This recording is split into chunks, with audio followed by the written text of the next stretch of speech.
At your service with the news for Southwest Louisiana. This is 7 News at Noon. Hello, everyone. I'm Agnes Durwin. Welcome to 7 News at Noon. Jonathan Vernier is standing trial this week, accused of carjacking, which resulted in the death of Rand Mesika. The federal trial began Monday and wrapped early that afternoon because of the emotional state of Mesika's father. Yesterday, testimony continued and included phone records from Mesika and an investigation on the route he took traveling from San Diego to Key West.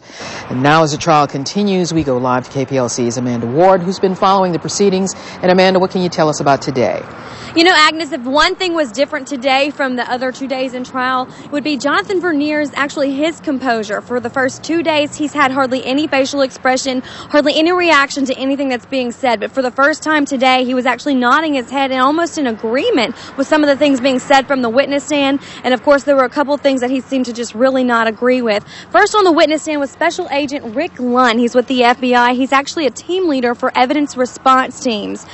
That team leader for the evidence response team was there whenever Vernier was arrested. He was there when they processed the campsite that Vernier was actually staying in under the name of Rand Mesika. He explained performing a hemoglobin test on Rand Mesika's van in which any matter that contains blood cells would glow with this neon green color.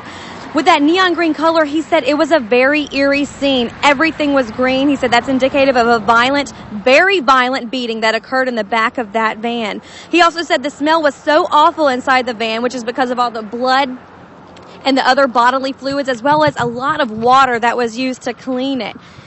And that's with that water that was used to clean it, that's because a lot of that water stayed. Things were rusting. Things were starting to rot inside that van. He said there was also evidence of a lot of air fresheners and incense inside the van. There was just a lot of different things that came out in today's investigation and today's reports from the witness stand. Also on the witness stand was a actual lab technician with the FBI who talked about the fingerprints found on a lot of the van. There's a lot of evidence coming out, and we'll be coming to the defense soon to hear what they had to say. Agnes will be staying on this trial throughout the end, and hopefully we'll reach a verdict, and we'll have that first here on KPLC. Reporting live, Amanda Ward, KPLC 7 News. All right, thanks a lot, Amanda, for that update.